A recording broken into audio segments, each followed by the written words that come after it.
Donc comme ça, s'il y a encore des questions, entre deux morceaux de pizza, c'est bon.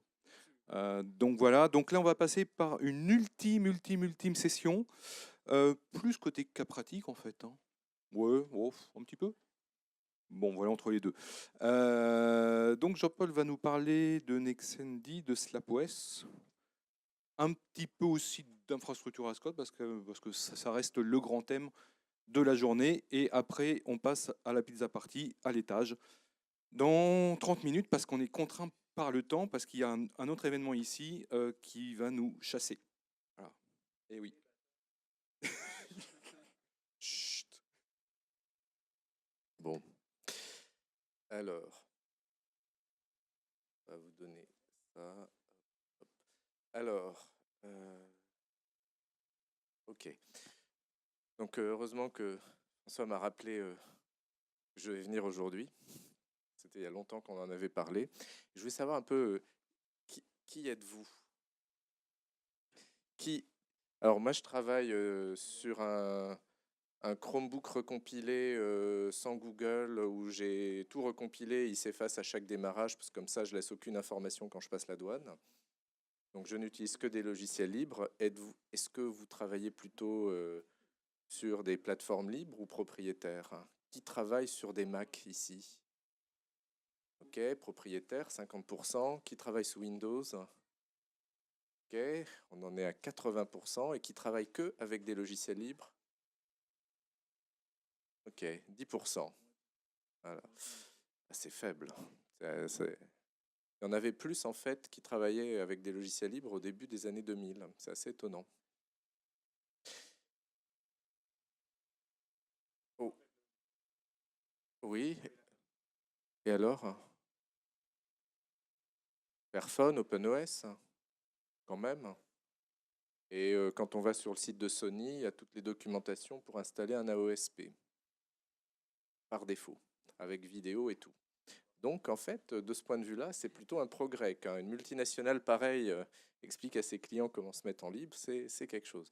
Alors, j'ai deux présentations préfabriquées. Ce que je vais vous proposer, c'est comme on n'a pas beaucoup de temps, que vous preniez le QR code si vous voulez aller regarder plus tard. Donc, celle-là, je vais prendre celle-là aujourd'hui parce que, puisqu'on parle de Infrastructure as Code, allons jusqu'au bout, faisons de la 5G uniquement avec du logiciel. Comme ça, on est en plein dans le sujet. Donc, voici le QR code. Si vous le prenez en photo, après, vous pouvez aller regarder. Et là, ça, même si je suis coupé au milieu, il y a tout. Et en bas de chaque page, quand vous faites en bas, bah, hop, vous avez le texte. Donc même si je ne l'ai pas dit, vous pouvez le lire. Et là, il y en a une deuxième, pardon, c'est celle-ci, Inside Rapid Space. Donc voilà le QR code. Ça vous explique comment faire votre propre Amazon ou Azure, mais pour 10 fois moins cher. Et c'est comme ça que marche notre infrastructure. Alors, donc c'est intéressant parce qu'il y a le code, mais il faut aussi acheter des machines. Donc nous, on a des machines du type de celles de Facebook, mais recyclées, qui sont du Open Compute Platform. Donc là, j'en profite. Pour l'instant, je suis habillé en... J'essaye d'imiter Xavier Niel, mais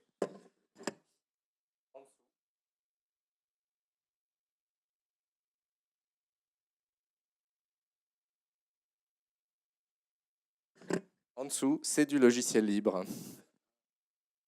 Voilà, voilà donc Nexedi est une société de haut jusqu'en bas à base de logiciels libres. Donc, Open Compute Platform, c'est ce qu'on utilise comme machine. C'est de la machine type Facebook recyclée.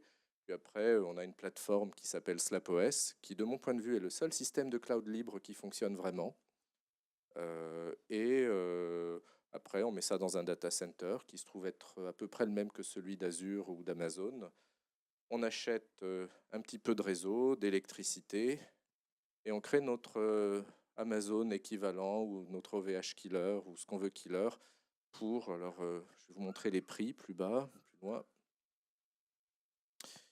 Ça nous coûte à peu près 120 € par mois d'avoir 256 Go de RAM, 4 Tera de disque, 1 Go de transit, 10 Go de réseau local et connaissez les prix, vous savez que c'est vraiment pas cher. Et tout ça avec le système de cloud, de facturation, de billing et tout en libre. Alors, je vais maintenant faire cette présentation-là. Voilà. Donc, qui connaît Nexedi? Normalement, personne. Ah, c'est bien. Oui, il n'y a que les vieux. Et après, donc Nexedi est le premier éditeur de logiciels libres en Europe, avec environ 15 logiciels, 15 millions de lignes de code. On est fondé en 2001, on n'a pas de capital risque, on est 35, on est présent à Tokyo, à Shanghai, à Munich et à Paris. Et nos clients, c'est des gouvernements, des multinationales, Airbus, Mitsubishi, Toyota, PSA, Wolfel, des boîtes en Chine, le département des transports dans l'Oregon, dont on a assuré indirectement au travers d'un de nos partenaires l'ensemble du système de la Mile Tax. Donc on n'a que des gros clients, on ne fait que des logiciels libres depuis 20 ans et on est bénéficiaire depuis le premier jour. Pardon? Trésor public aussi, oui, oui. Donc on fait de l'infrastructure, du back-end et du front-end. En infrastructure, on a finalement le premier système de edge computing du marché qui a été fait il y a quasiment 10 ans qui s'appelle SlapOS, avec également un réseau à minimisation de latence qui s'appelle Resist.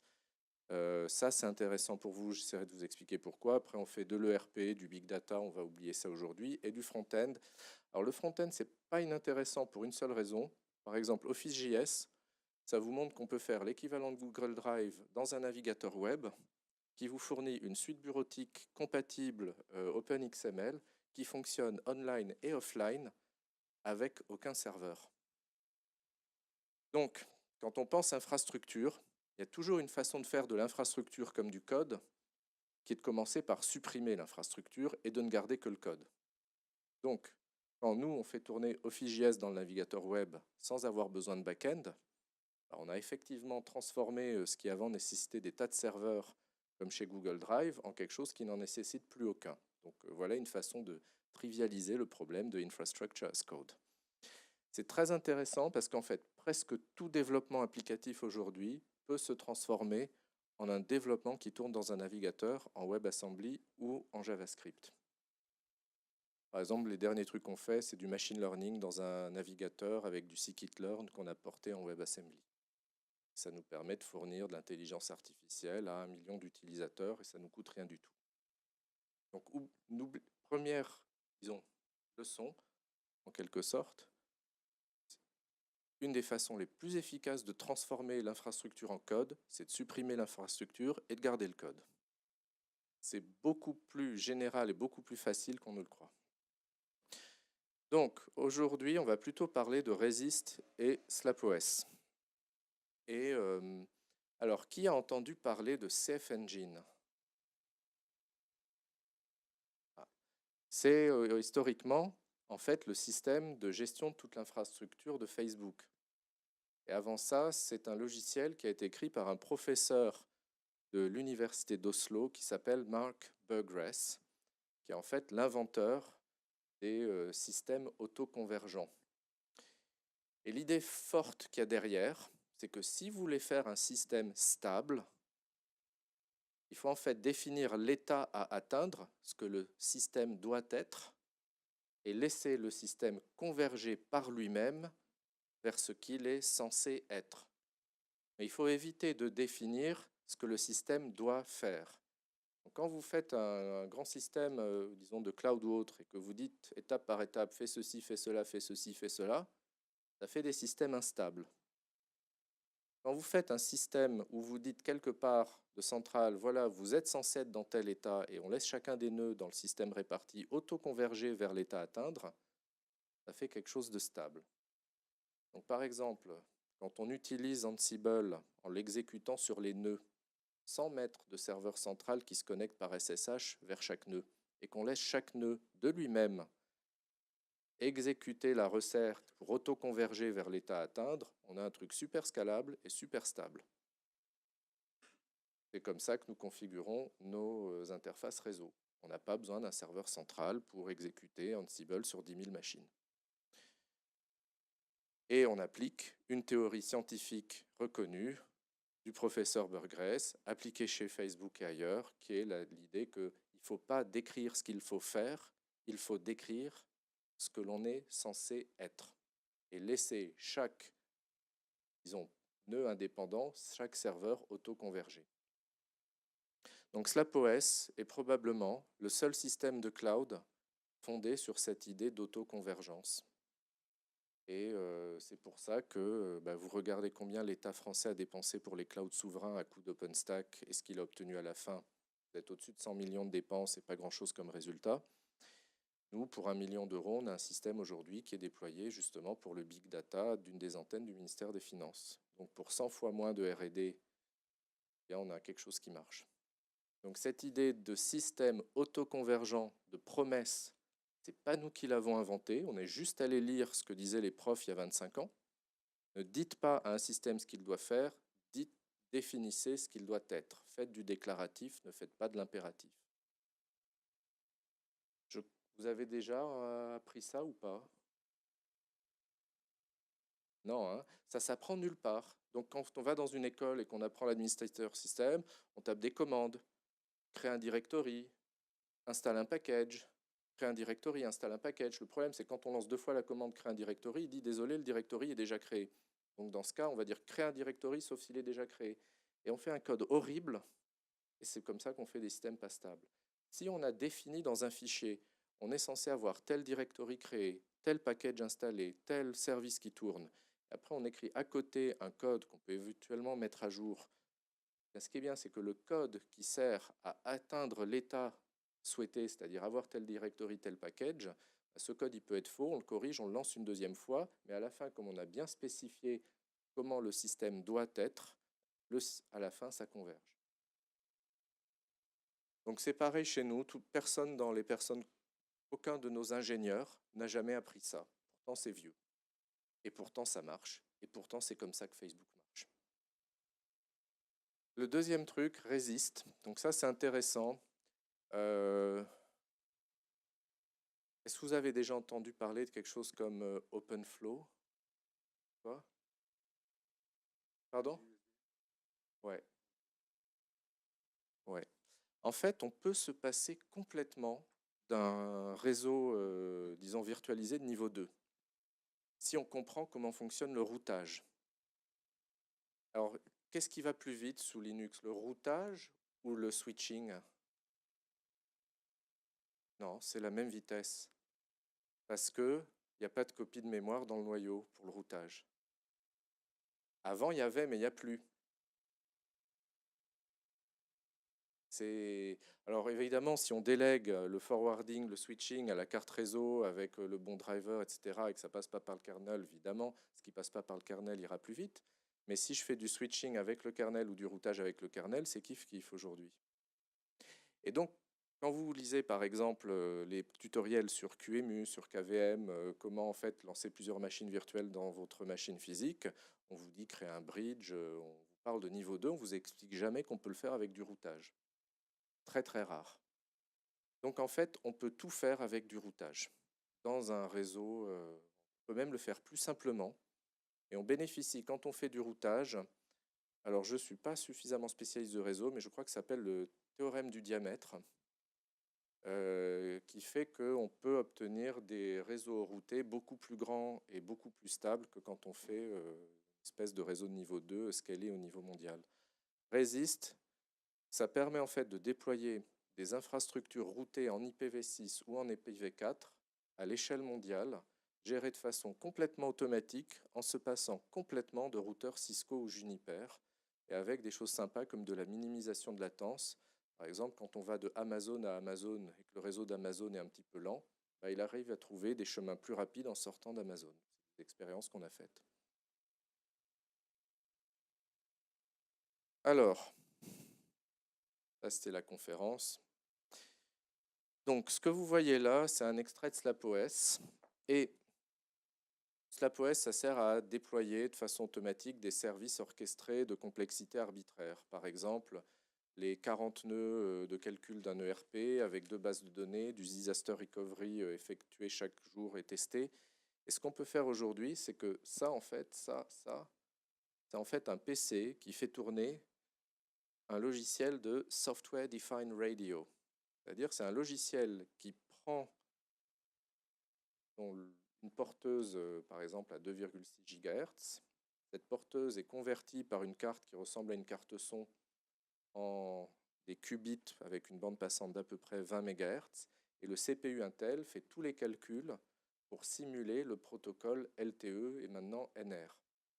Et donc avec un tout petit PC, dommage, j'aurais pu l'apporter, mais comme ça, et une petite carte USB, on crée dans une pièce comme celle-ci un réseau 4G ou un réseau 5G. Donc, puisqu'on parle aujourd'hui de Infrastructure as Code, faire un réseau 4G ou un réseau 5G avec tout le système de management du réseau, tout le backhaul, c'est-à-dire ce qui lie les antennes au cœur de réseau et à la sortie sur Internet, tout ça, c'est disponible intégralement en logiciel libre.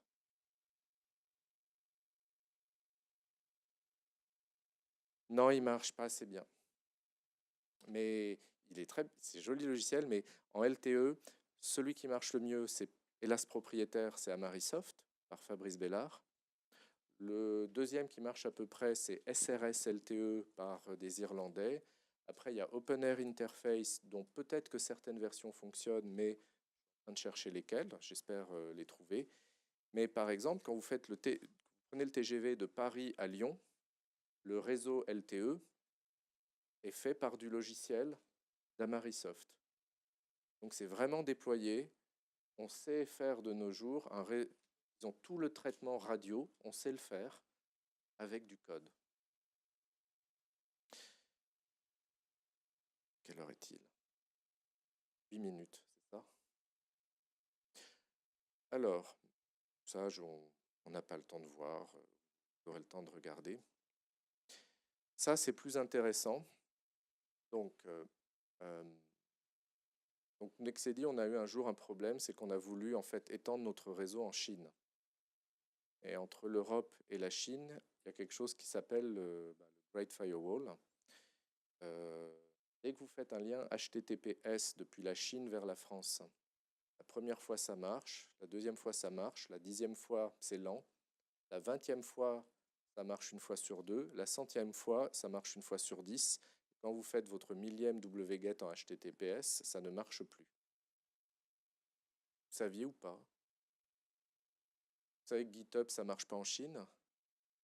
Oui. Que les images Docker c'est pas téléchargeable en Chine? Etc. Il n'y a rien qui marche. Voilà. Donc nous, on a eu une licence pour créer un site web d'App Store en Chine.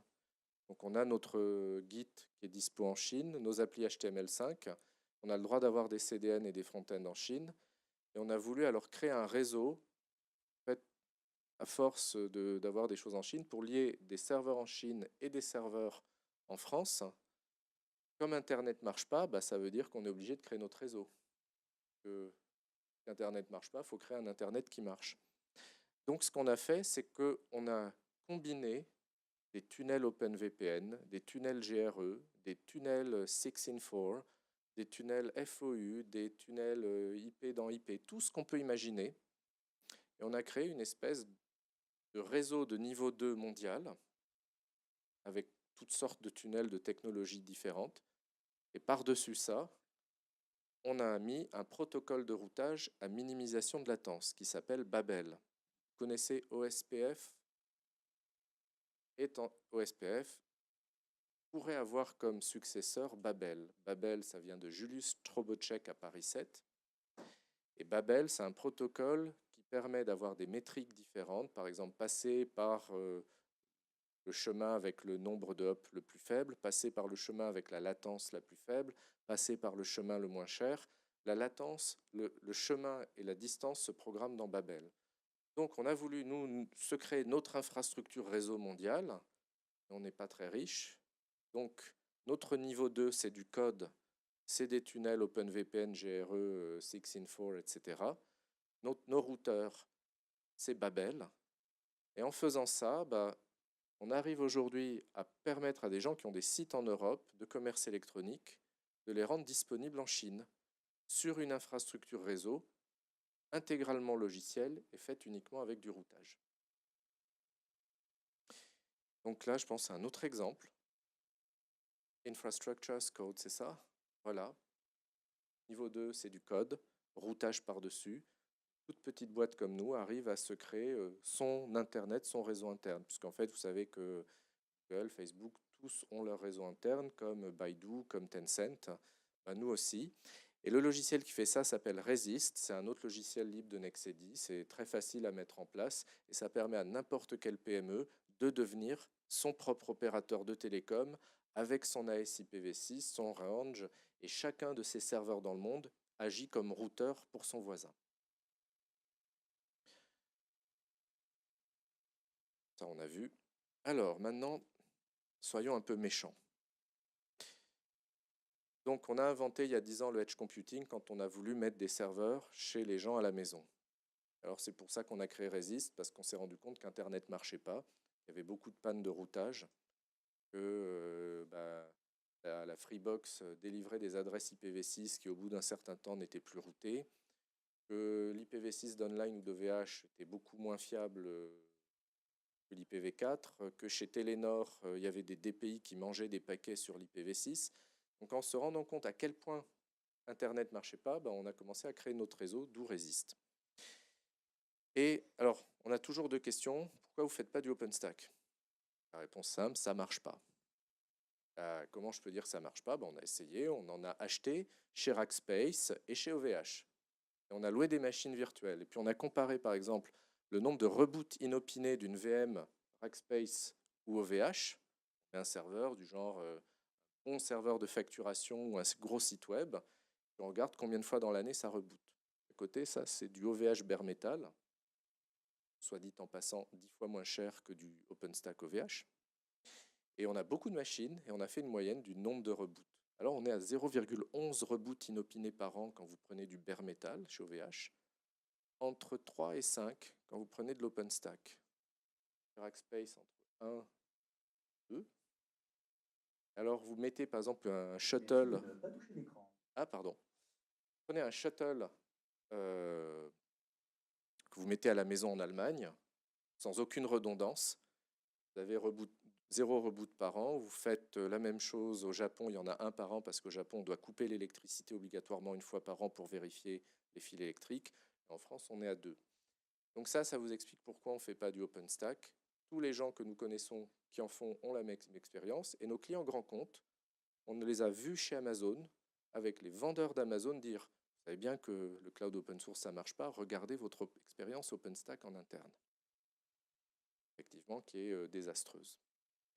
Donc, s'il vous plaît, ne faites pas d'OpenStack. S'il vous plaît, s'il vous plaît. Aujourd'hui, les gens qui utilisent OpenStack me font du mal parce qu'en plus, ça salope l'image de Python. Il y a des très bons logiciels en Python comme Ansible, mais les expériences des grands comptes aujourd'hui avec OpenStack, aujourd'hui en sont arrivés au stade de saloper l'image du langage Python, puisque OpenStack a été fait en Python. Et de saloper l'idée que même le libre peut faire des choses qui fonctionnent parce qu'ils ont eu des expériences désastreuses. Donc s'il vous plaît. Alors pourquoi on ne fait pas du Docker? Ça c'est une autre raison. Ou des containers, on en a fait il y a 18 ans avec des chroot, OpenVZ, Linux vServer, etc. Et on a essayé. Le principal problème, c'est que, vous savez ce que c'est les kernels ABI, les ABI du kernel? Rien ne vous garantit qu'un binaire fait pour une distribution du genre Debian 9 ait implicitement besoin des mêmes ABI que ce que fournit le kernel dans la Ubuntu 18 fournit le système de namespace. Donc en fait, c'est le problème n'est pas tellement dans LXC ou Docker, le problème c'est la portabilité des binaires sous Linux. Vous ne pouvez pas garantir qu'un binaire compilé dans le cadre d'une distribution va fonctionner sur une autre avec un kernel qui n'a pas forcément les mêmes options et la même version. Et vous vous retrouvez avec des choses bizarres, la commande free-h, soit qui plante, soit qui donne des valeurs étranges, négatives. Donc ça, comme nous on fait des systèmes critiques, on fait tout pour éviter d'utiliser des containers LXC ou Docker parce qu'on n'a pas la maîtrise du système hôte de nos clients et on ne sait pas quel est le kernel qu'ils utilisent, quelle est la version, quelles sont les options de compilation. Donc on ne sait pas produire un binaire dont on garantit qu'il fonctionne. Il y a très peu de gens qui le savent. On rêve que ça marche, mais hélas c'est comme ça. Et donc, pour revenir, ça c'est notre vision de Infrastructure as Code. Pour nous, il n'y a aucune différence entre le data center, l'antenne qui émet le signal 4G ou 5G, le drone qui fait tourner des services, le satellite. Pour nous, l'infrastructure moderne, ce sont des services déployés sur des réseaux complètement hybrides et hétérogènes, avec un seul système capable d'encapsuler l'orchestration entre tous les services répartis sur tous ces devices dans des endroits différents.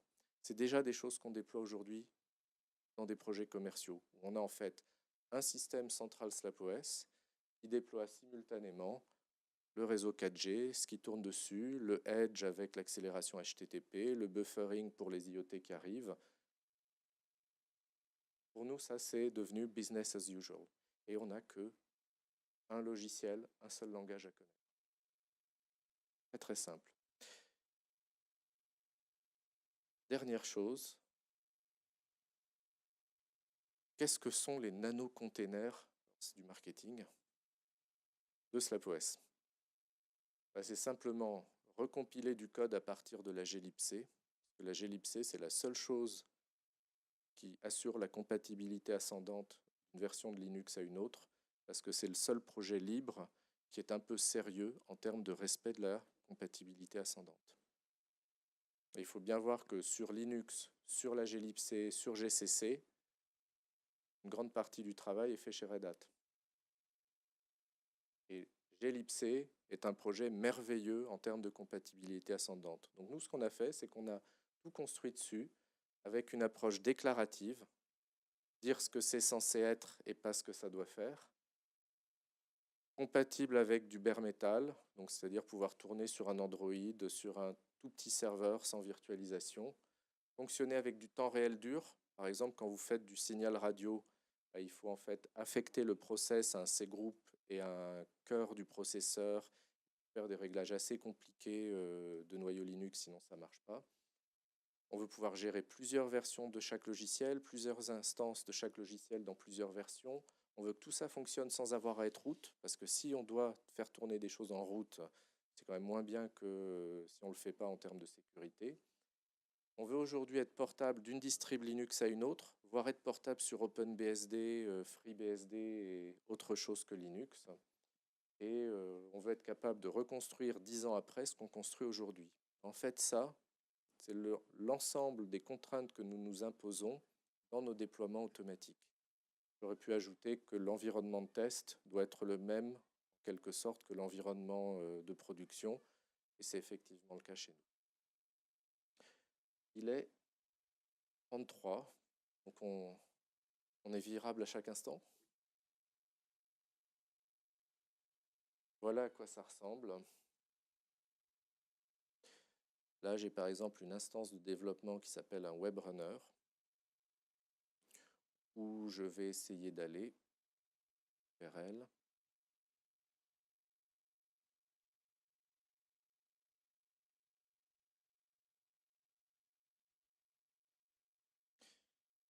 Alors, ça sera plus joli dans 1 an ou 2 ans. C'est très moche, mais il y a un truc qui est important.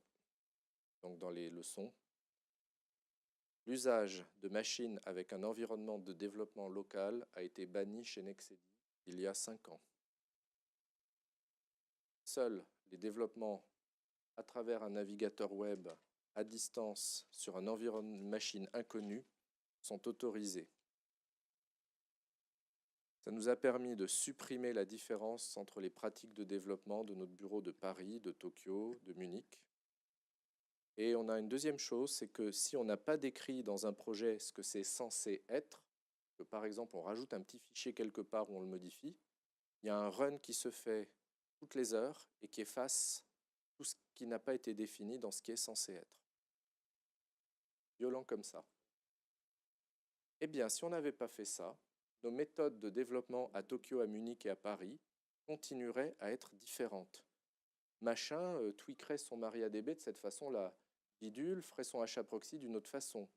On a forcé l'usage du déclaratif pour le développement, l'orchestration pour tout. Et on a réussi en supprimant les environnements de développement locaux. Donc ça peut paraître violent et étonnant, mais ça marche. Et je ne connais aucune autre entreprise qui a réussi comme ça à éliminer complètement les petits, disons, les petits tours de main locaux que mettent les développeurs dans un environnement en rajoutant peut-être, imaginez dans une image Docker, vous faites l'image, puis à la fin, hop, vous rajoutez un petit fichier avant de le mettre à distance parce que vous savez que ça marchera mieux, mais on a oublié après. Ça, on a vraiment réussi à le faire parce qu'on a supprimé le développement local. Ah, je vais m'arrêter là.